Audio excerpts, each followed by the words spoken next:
you look at inflation numbers on the consumer price index, which are listed around, like, I think the official numbers are like 8 or 9% right now, but it's easily double that.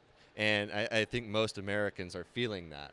So if you want a currency, if you want a cryptocurrency that is actually stable, that's immune to these inflationary manipulations by a central bank, you really ought to be looking at Bitcoin, and you really ought to be looking at other alternatives that actually are going to hold their value over the long term.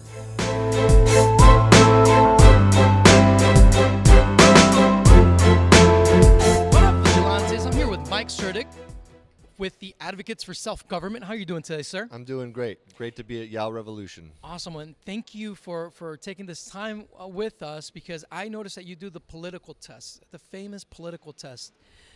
And maybe for those who are watching, what is this political test? Yeah, so the world's smallest political quiz has been around for over 30 years. It's been distributed in person and online over 30 million times now, 25 million plus online alone. Today we now get around 2,000 to 3,000 people coming to our website at theadvocates.org every day. It's a tool that was developed in order to help identify and recruit libertarians into the liberty movement.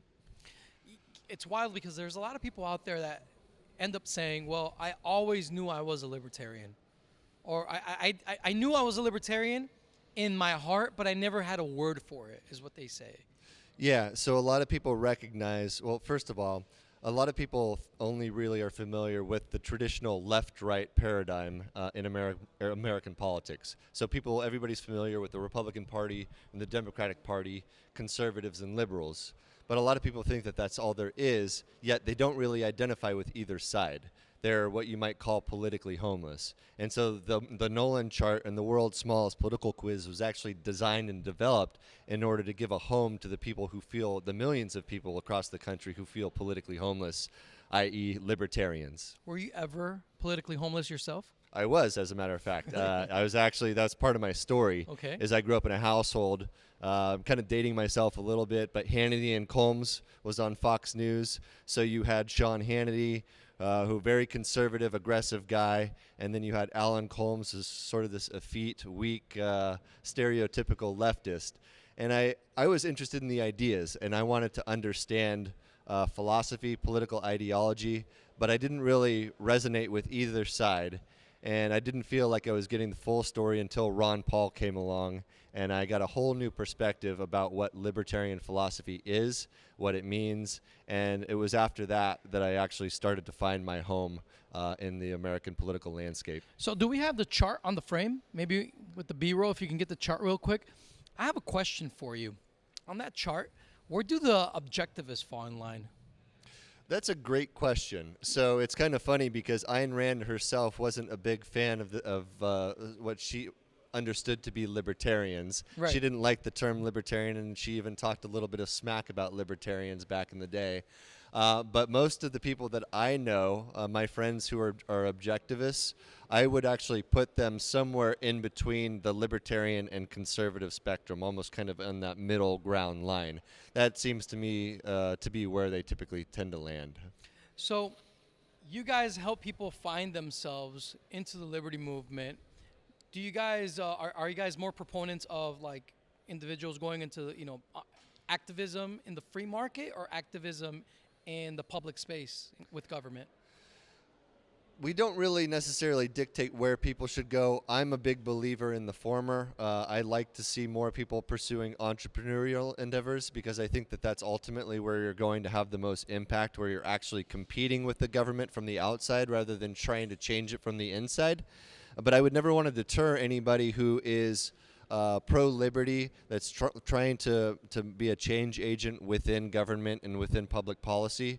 My hat's off to them. I certainly wish them the best. But if you have the chops to be an entrepreneur, whether that's a social entrepreneur or a profiteer and trying to actually sell a product or a service, by all means, I would definitely encourage that. Now, in the world of crypto, I've come across a lot over the years of a phenomenon I would like to share with you, and maybe you can help me understand this better, which is people that are self-professed libertarians, but that you realize that they're economically illiterate. Right. what is this phenomenon? It's almost like they came into libertarianism with Ron Paul, but they never engage Austrian economics, praxeology. They never really, and then they went on to the open market with crypto, and it's almost like you see them espousing anti-capitalist perspectives, which is weird. So you're talking about the people who come into the liberty movement, but they don't understand crypto, or Yeah, they're very or they don't skeptical? understand economics, Austrian economics. Right. Why is that? Why is there like a laziness for libertarians to engage Austrian economics as they should? That is a good question. I don't know if that's anything that is unique to libertarians. I think that's just a very real human phenomenon. Americans are economically illiterate by and large, and unless you actually are willing to pursue whether it's a career or you're really dedicated to understanding economics and how things work, the thing that I often point out is that economics is very counterintuitive in a lot of different ways.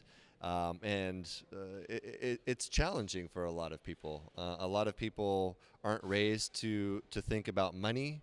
People don't understand it.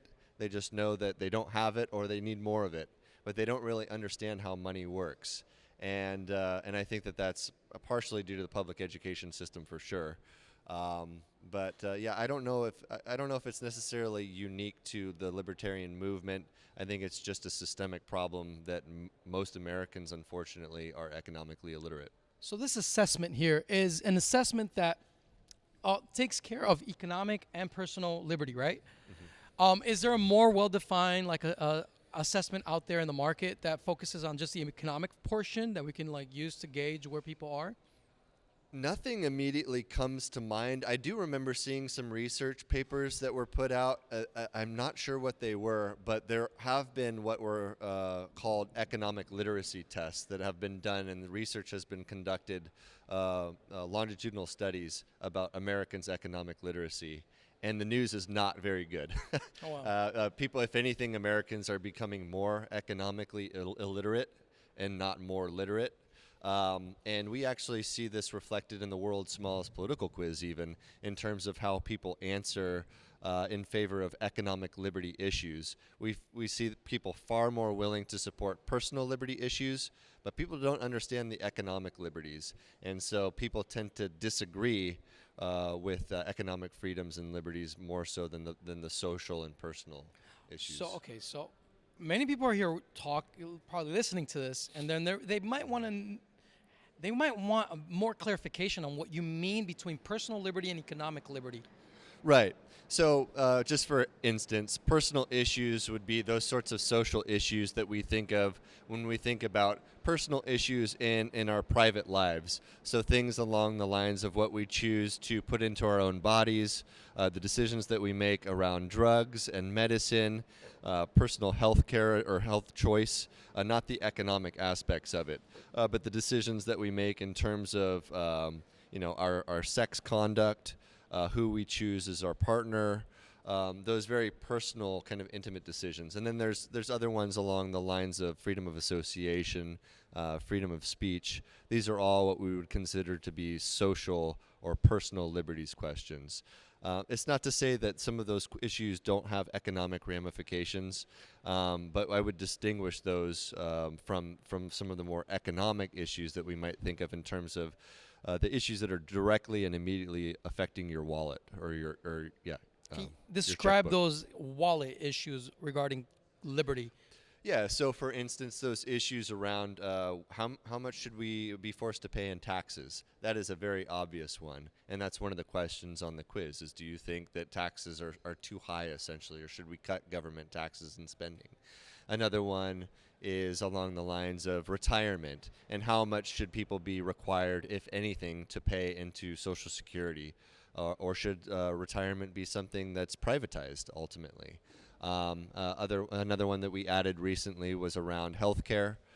Should government subsidize healthcare, and should healthcare be universalized or not? And likewise, talking about student loan bailouts. All of these issues are what I would consider to be explicitly economic and affecting how much you're paying out into taxes and social welfare systems.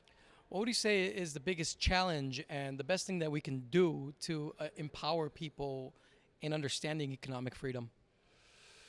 That's a great question. I think that, so I got my Bachelor of Arts in Economics when I was in college after kind of floundering around from business to various other majors.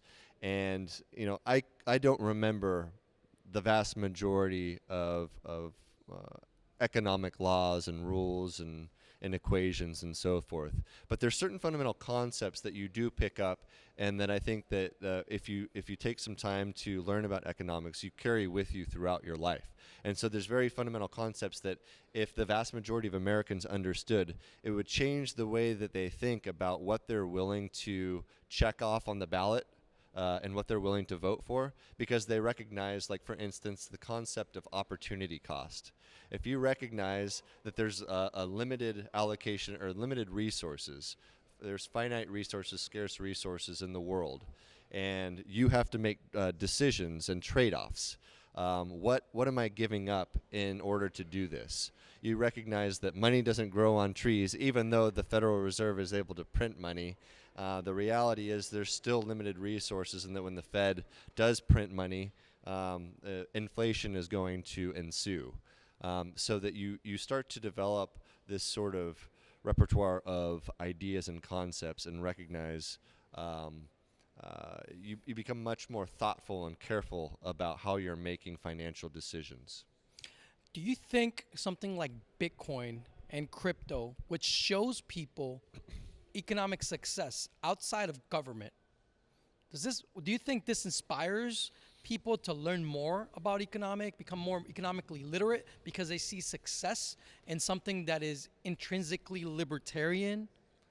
I think it absolutely should. I think what probably ought to be more inspiring or motivational for people wanting to explore alternative cryptocurrencies, whether it's Bitcoin or other tokens or currencies, is just the fact of centralized banking and what government is doing to our money and has done to our money for the last 100 years. But even more, I think, immediately, just over the last year or so, in terms of the rampant inflation that we're seeing. You look at inflation numbers of the consumer price index, which are listed around, like, I think the official numbers are like 8 or 9% right now, but it's easily double that.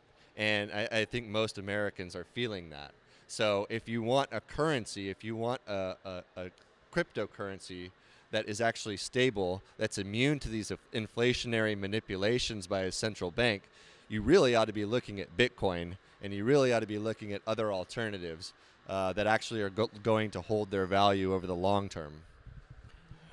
Do you guys have any role or any for cryptocurrency within your organization? Do you guys take donations in crypto? That's an issue that we've talked about, and we currently do not. I certainly own some cryptocurrency, and most of the people in our organization have either do or I know are familiar with them.